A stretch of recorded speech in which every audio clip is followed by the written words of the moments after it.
오늘 우리에게 주실 말씀 함께 보겠습니다. 누가복음 22장 24절부터 34절까지 말씀입니다.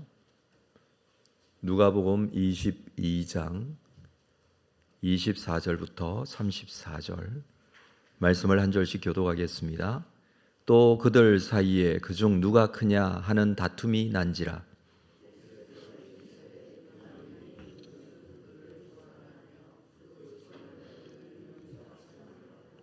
너희는 그렇지 않을지니 너희 중에 큰 자는 젊은 자와 같고 다스리는 자는 섬기는 자와 같을지니라.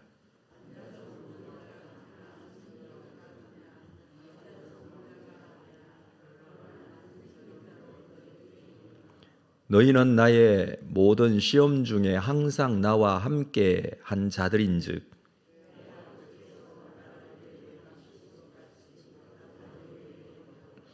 너희로 내 나라에 있어 내 상에서 먹고 마시며 또는 보좌에 앉아 이스라엘 12지파를 다스리게 하려 하노라.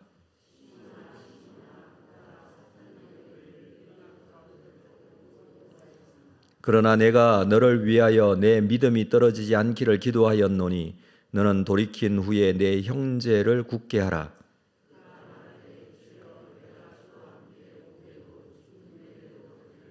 함께 읽습니다. 이르시되 베드로야 내가 네게 말하노니 오늘 닭 울기 전에 내가 3번 나를 모른다고 부인하리라 하시니라.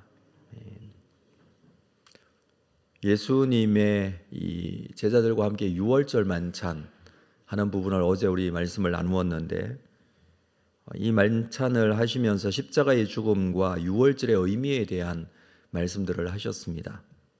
십자가의 죽음은 유월절 어린 양처럼 대속적 죽음이 될 것인데 이것으로 인하여 구원을 완성하실 것입니다.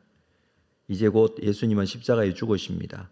이 만찬 후에 세족식이 있고 난 후에 겟세마네로 가셔서 기도하시고 체포되십니다. 지금 이 마지막 밤을 보내고 있는 이 중요한 시기에 제자들의 모습은 어떠합니까? 24절에 보면 또 그들 사이에 그중 누가 크냐 하는 다툼이 난지라. 또라는 것은 전에도 이런 일이 있었다라는 것이죠. 마가복음 9장 33절에 보면 가브나움에 이르러 집에 계실새 제자들에게 물으시되 너희가 길에서 서로 토론한 것이 무엇이냐 하시되 그들이 잠잠하니 이는 길에서 서로 누가 크냐 하고 쟁론하였습니다. 제자들의 관심은 누가 크냐 여기에 참 관심이 많았던 것 같습니다.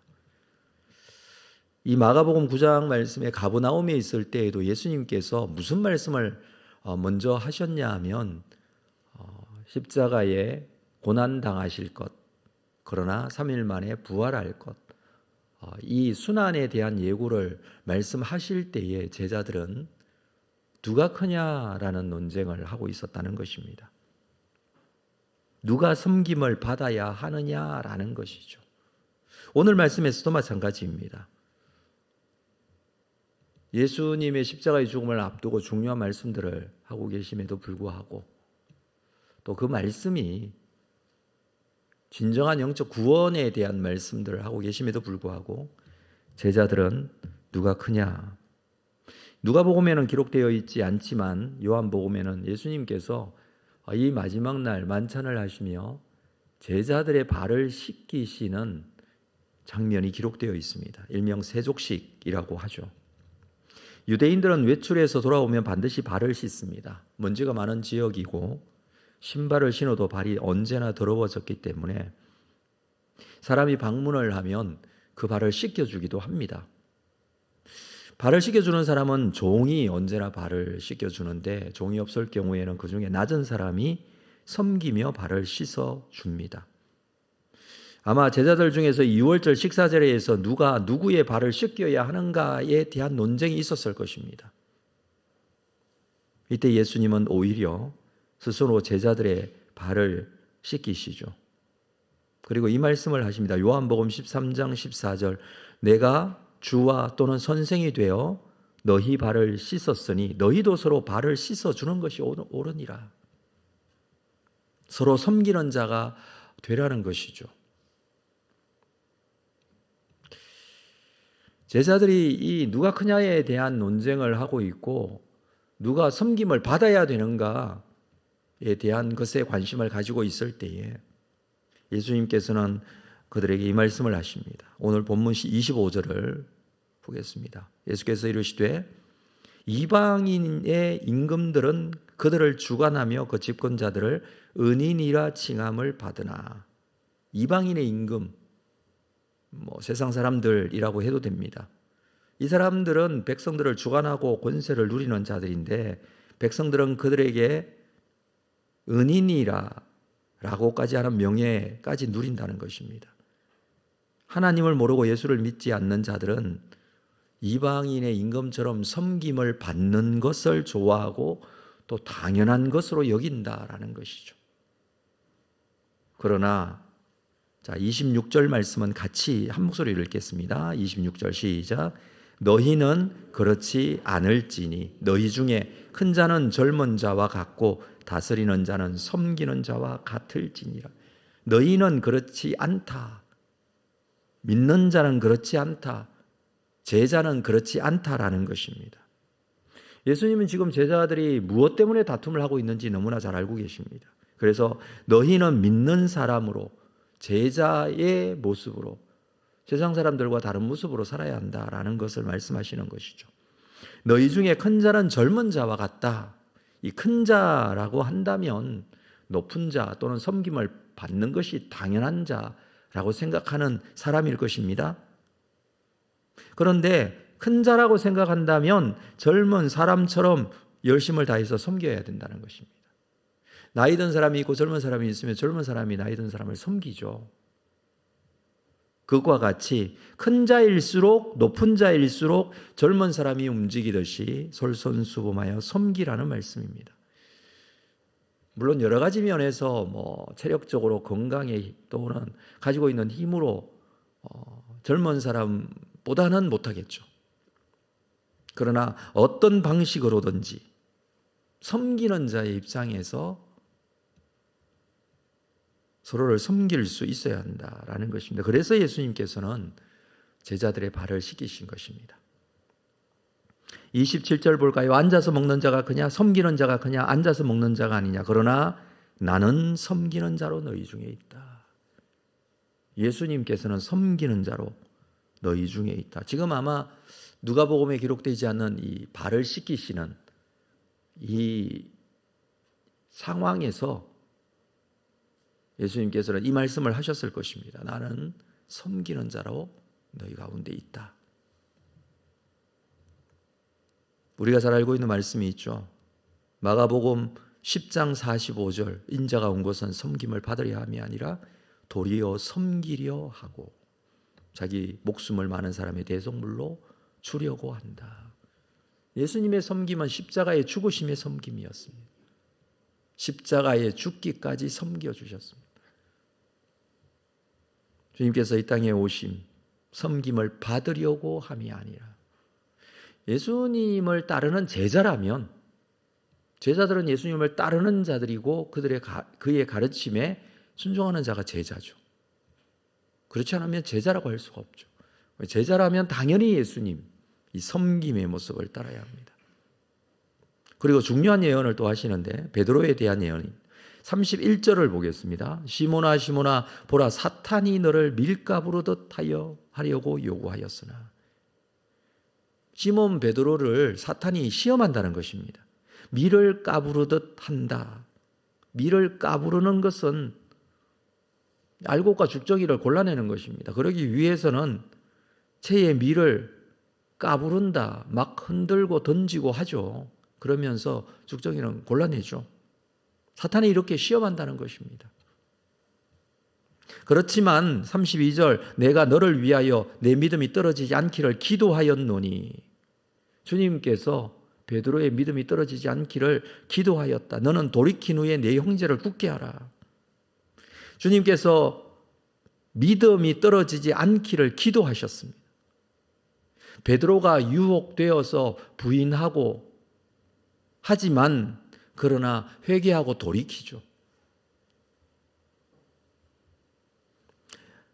누가복음 22장 61절을 볼까요? 주께서 돌이켜 베드로를 보시니 베드로가 주의 말씀 곧 오늘 다 굴기 전에 내가 3번 나를 부인하리라 하심이 생각나서 밖에 나가서 심히 통곡하니라. 이게 지금 같은 누가복음 22장에 기록되어 있는 내용이에요. 시몬 베드로의 이 시험 당함을 주님께서 예고하십니다. 주님께서 믿음이 떨어지지 않기를 기도하셨다라고 합니다. 베드로는 어떻게 말합니까? 33절 그가 말하되 주여 내가 주와 함께 오게도 죽는데도 가기를 각오하였나이다. 절대로 자기는 예수님 부인하지 않겠다라는 말씀이죠. 이미 각오했다고 합니다. 여러분 자신이 자신을 알 수 있을까요? 자신이 내일 어떻게 할 것이라는 걸 알 수 있을까요? 잘 모릅니다. 베드로는 각오하면 되는 줄 알지만 사람은 그렇지 않습니다. 인간의 연약한 모습을 이 제자들의 모습 속에 우리는 그대로 보게 됩니다. 이 중요한 시간에 제자들은 서로 누가 크냐, 누가 섬김을 받아야 되느냐, 누가 발을 씻겨야 되느냐 이 문제로 서로 다투고 있었습니다. 예수님은 베드로의 부인하게 됨을 말씀하십니다. 불과 몇 시간 후에, 지금으로부터 불과 몇 시간 후입니다. 몇 시간 후에 베드로는 예수님을 보기 좋게 부인하죠. 인간의 연약한 모습을 그대로 나타내 보여주고 있습니다. 사실 이 모습은 우리의 모습이기도 합니다. 그렇습니다. 제자들은 문제가 많습니다. 예수님 십자가 앞두고 구원에 대해 말씀하시는데 누가 대접을 받느냐? 누가 더 크냐? 베드로는 큰 소리 치지만 몇 시간이 지나지 않아 자신도 속이면서 예수님을 모른다고 부인하게 되죠. 그러나 여러분, 이러한 이 모습이 우리들의 모습이고 그래서 우리에게는 하나님의 은혜가 없이 예수님의 대속적 죽음이 없이 우리의 이런 연약함과 부족함의 죄인의 모습에 대한 구원이 없이 우리는 살 수 없습니다. 자, 28절 말씀을 볼까요? 이런 말씀들을 하는 중간에 이 말씀이 들어 있습니다. 28절 너희는 나의 모든 시험 중에 항상 나와 함께한 자들인즉. 예수님이 시험 당하실 때에 제자들이 함께 있었다는 것입니다. 이게 무슨 말씀이냐 하면 예수님이 많은 사람들로부터 공격을 당했죠. 서기관 바리새인들 얼마나 예수님 싫어했습니까? 그렇게 미움을 받고 핍박을 받을 때에도 제자들은 그래도 예수님 곁에 있었습니다. 그렇게 믿음과 신앙을 지키고 예수님을 믿고 따른 제자들을 예수님께서 칭찬하시면서 이 말씀을 하셨어요. 중요한 것은 예수님과 함께 있어도 시험은 찾아온다는 겁니다. 예수님을 공격하고 비판합니다. 제자들의 입장에서는 이것이 시험이 될 겁니다. 그러나 그때도 항상 예수님과 함께 있었습니다. 그래서 29절 내 아버지께서 나라를 내게 맡기신 것 같이 나도 너희에게 맡겨. 30절 너희로 내 나라에 있어 내 상에서 먹고 마시며 또는 보좌에 앉아 이스라엘 12지파를 다스리게 하려 하노라. 맡긴다는 것은 지정해 준다는 것입니다. 내 나라, 하나님 나라를 말하죠. 천국을 말합니다. 이 천국을 하나님께서 예수님께 맡기셨습니다. 근데 예수님께서는 지금 제자들에게 맡기시겠다 이 말씀을 하십니다. 천국은 예수를 믿어야 갈 수 있는 곳이죠. 그런데 이 천국을 너희에게 제자들에게 맡기시겠다 말씀하십니다. 지금까지 시험 중에 예수님을 떠나지 않고 믿음을 지킨 제자들에게 주시는 위로의 말씀이기도 합니다. 그리고 성도에게 주시는 말씀이기도 합니다. 그 제자의 모습이 어떻습니까? 누가 크냐?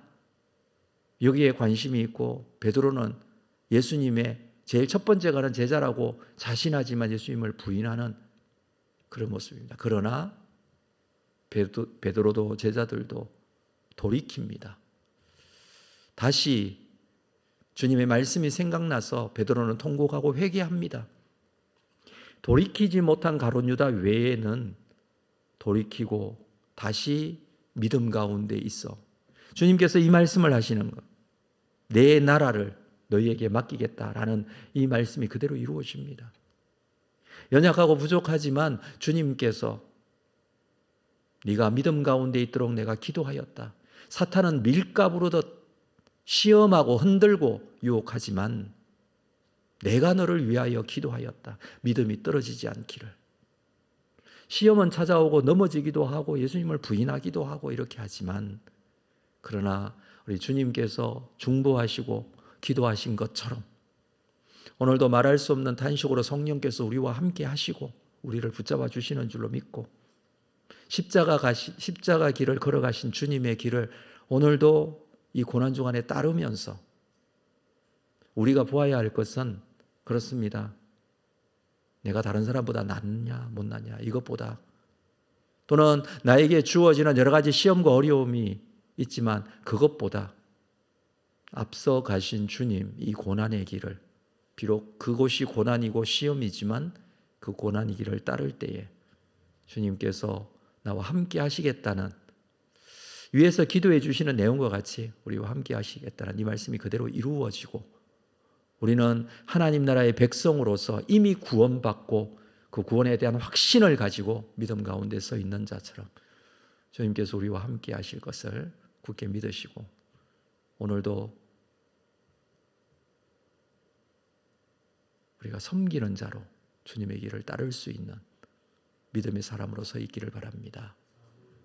뿐만 아니라 우리가 가지고 있는 시험 중에서도 믿음을 지키고 주님 앞에 더 가까이 나아가는 여러분들 되시기를 주의 이름으로 축복합니다.